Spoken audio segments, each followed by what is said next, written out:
Water 7 is easily the best saga in One Piece I've read so far. Hi, and welcome to this review of the Water 7 saga of One Piece. One of the best arcs and sagas in manga that I've read in general. This beats out a lot of lower tier things that I've watched and read. It's amazing. This arc is so good, not only for the reasons I thought and expected, but for the reasons I didn't expect. There is a moment in this arc that actually made me tear up. Not cry, because I don't really cry, but tear up, which is better than almost every other manga I've ever read, where it got me to care about the characters, but it's never got me to care that much is for me to start crying. So, as usual in the saga reviews, I will be breaking it down into the returning Straw Hats, the new Straw Hat, in this case 1, the arcs, and then my closing thoughts. So, the returning Straw Hats. First, we'll start off with, of course, Luffy. And I've always kind of had this flat love for Luffy, where it doesn't really change because Luffy's character doesn't really get much development as much as just he's kind of one of those characters that instead of the situation shaping him, he shapes the situation. He is very much the end-all be-all, just kind of like he is the force of nature. He's a force of nature. And in this saga, and especially in the last 3 arcs, I guess, so if you didn't know, Water 7 has the Long Ring, Long Land arc, Water 7 arc, Enies Lobby, and post-Enies Lobby. So, in all 4 of these arcs, he is amazing. But I think he really shines in the Enies Lobby and post-Enies Lobby arcs. He is probably the best he's ever been right here and right now. And I'm just loving him. He is probably, I'd rank him as my second favorite Straw Hat as of current. I have a new favorite teaser. I'll tell you who it is when we get to their section. Next, we have Zoro. And unfortunately,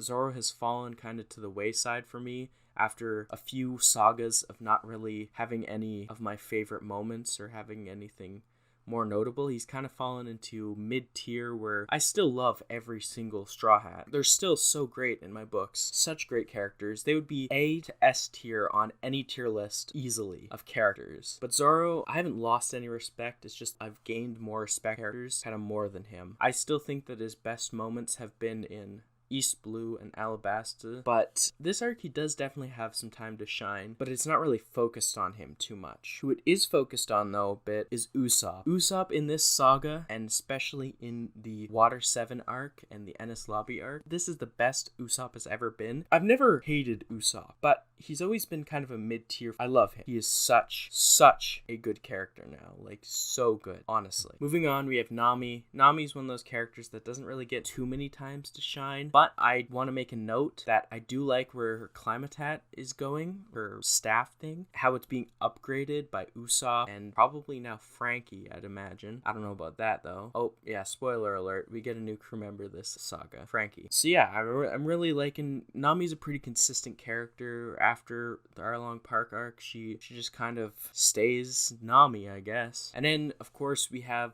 Sanji, he's Sanji. He's never really been top of the Straw Hat tier list for me, but he's definitely a very consistent 4th place for me because he's just so consistent, and his solo missions and his kind of secondary leadership of the group is so much better, and him and Zoro have some pretty similar qualities to them. Well, they are totally different characters, but if I had to choose between a Zoro-led kind of side story or a Sanji-led side story where Sanji or Zoro take a bit of the crew and have their own shenanigans, I'd much rather a Sanji-led side story than Zoro 9 times out of 10, just because of how Sanji kind of is as a leader.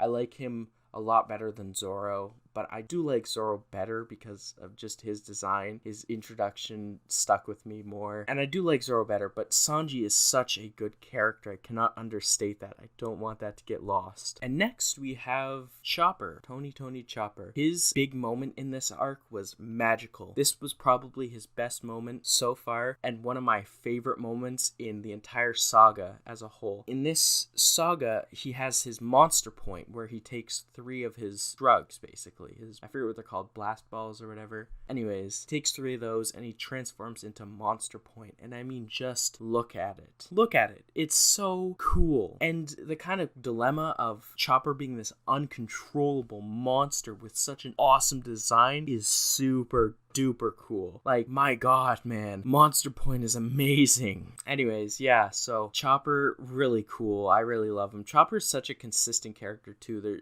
This manga has no bad character writing for me. With the main Straw Hats, there's never been a time where, oh yeah, no, that wasn't good. I don't like him. I like him a bit less because of that, because they're just so funny and consistently good. Almost all the jokes land, and I don't think I've said this enough, but One Piece is one of the funniest mangas you will ever read, and I think that almost all their jokes land. It's insane how much Oda is able to craft this to a fine point. It's amazing. And next up is my favorite Straw Hat, Nico Robin. Robin in this saga is the best she has ever been. Ever. She is the best character moment in this series so far. It's pretty similar to Nami's in Arlong Park, except done 10 times more grand, 50 times better, and just overall, it made me tear up. I Wanna Live made me tear up. Her flashback also has been one of the only ones where I was actively reading, where it wasn't just like, oh great, a freaking flashback to slow down the pace. No, this was something that changed the game. Like the Buster Call, it emphasized how much the Marines are just horrible and the world government just doesn't have their stuff straight. Because one thing you gotta remember is that the world government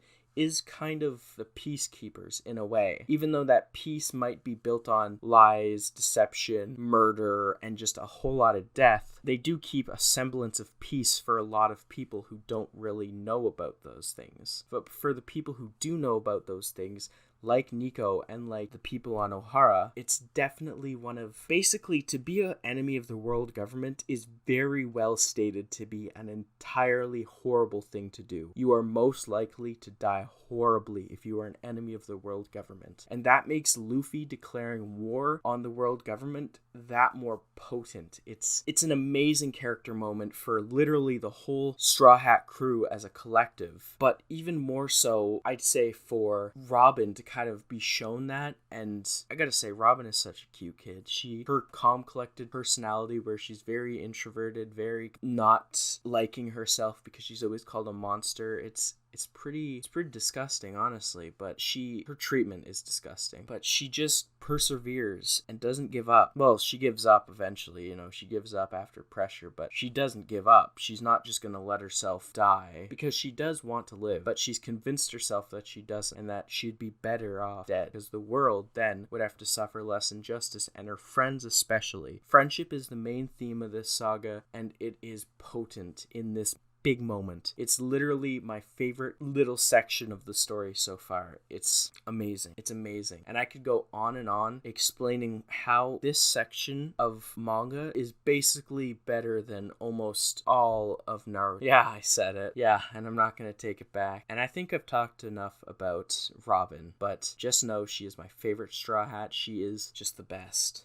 Honestly, I just love her so much. Now we move on to the new Straw Hat, Frankie. And I'm actually going to have a big section on him because unlike Robin, he wasn't an antagonistic force, whereas Robin in the Alabasta arc was kind of there, but she didn't do much beyond just little things here and there. Frankie is an integral part of the Water 7 and Enies Lobby arc, and definitely deserves kind of a huge section. Now, let me just say, I like Frankie. His design as a character and his whole cyborg thing, that's really cool. But I liked Frankie's childhood design a bit more. I don't know if it's just me, but I thought he looked cooler as a kid. I grew to love his design over the course of this saga. And I thought his flashback with Tom and Iceberg was awesome because just honestly, it's really cool. Like, Tom is such a cool guy. I think every time I see like a Fishman Fishmen are just interesting, and I can't wait to get to Fishman Island, even though I know it's not the next arc. We're going to Thriller Bark and then the war and then the time skip. Anyways, but just Fishman, I can't wait to see Fishman Island because Fishman have intrigued me. You have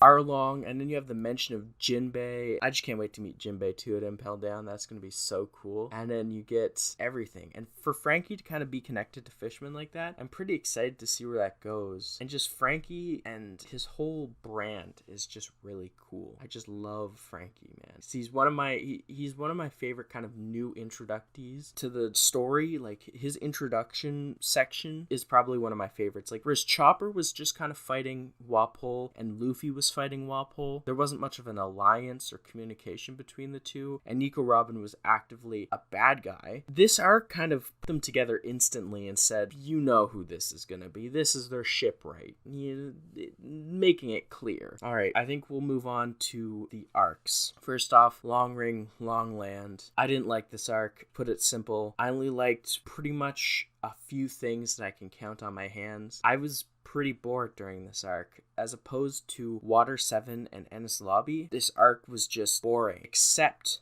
for Aokiji. And when the Admiral attacked, or not really attacked, people say he attacked them, but he didn't. He did end up fighting them, but he didn't attack them. There was no... he's literally like, hey guys, I don't want to fight. Like, I'm literally here just to tell you that Nico Robin kind of sucks. Like, you should probably just abandon her before she abandons you. And Aokiji, I just, like, Kuzan, whatever you want to call him, he's just super cool. He's super cool. His ice powers, man, I can't wait to see more of him. So yeah, Long Ring, Long Land, nah. Water 7, on the other hand, holy moly, how you do an arc. Skypiea had some interesting world building, as in, like, this was a whole new culture. This wasn't like another island. This was just something totally alien to us. The dial system was it took not long to get used to, but it was a lot different from what I was used to and what I kind of expected. Whereas Water 7 is very much grounded kind of in the earth and kind of in what my mind comes up as possible for this realm. As I'm 400 or 300 chapters deep into the story, I kind of know what I can expect from the world so far. I'm pretty sure. Saying that's dangerous, but Water 7 built its stage effectively and swiftly, and the Puffing Tom and everything with that, and learning that before the Puffing Tom, Water 7 was basically going to fail and fall apart because of its lack of resources, is super interesting because that makes sense. And having something like a sea train where you basically can't find it anywhere else, it makes sense that it would be very progressed and very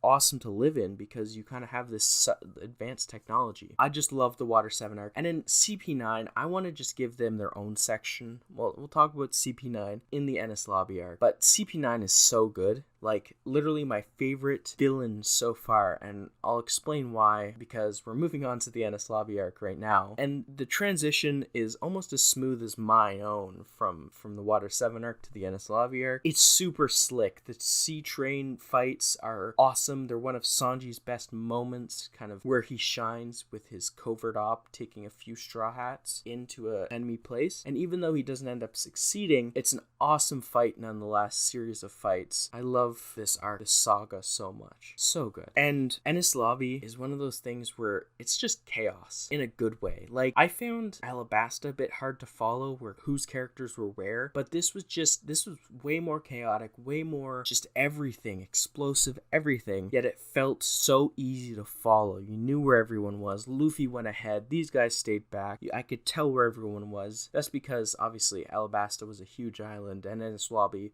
the judicial island, was kind of small in comparison, but it was just so easy to follow. And again, that moment with the I Wanna Live, so powerful, and the judicial tower is such a good place for that to happen. And oh my gosh, and now we get into CP9. CP9, what I liked about it was everyone of the crew, everyone of the team felt really fleshed out. They really did feel like great villains all in their own right. Whereas you had a hit or miss with Baroque Works, you kind of had a hit or miss with the Skypiea priests, and you just had a hit or miss in East Blue in general. Some of them were cool, some of them were buggy. All of CP9 was super consistently awesome. Not to mention Rob Lucci and just all their designs. Rob Lucci is one of the best villains because he's just so nonchalant and so powerful. He was a real challenge to Luffy And, I mean, not really Luffy, but everyone, not just Luffy. Yeah, CP9 and the Enies Lobby arc, just so good. I cannot stress enough. It is so awesome. Oh my gosh.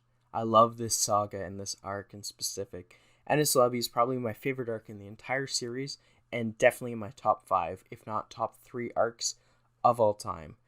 And I definitely think this is probably going to hold up as one of the best arcs in One Piece going forward up until Wano. I'm betting money because I don't know what's to come. It'll probably blow me away as much as this did. But this is fresh in my memory, and I love it. Moving on to my final thoughts. I think you've heard it enough, but I'll just repeat myself one more time. This saga is amazing.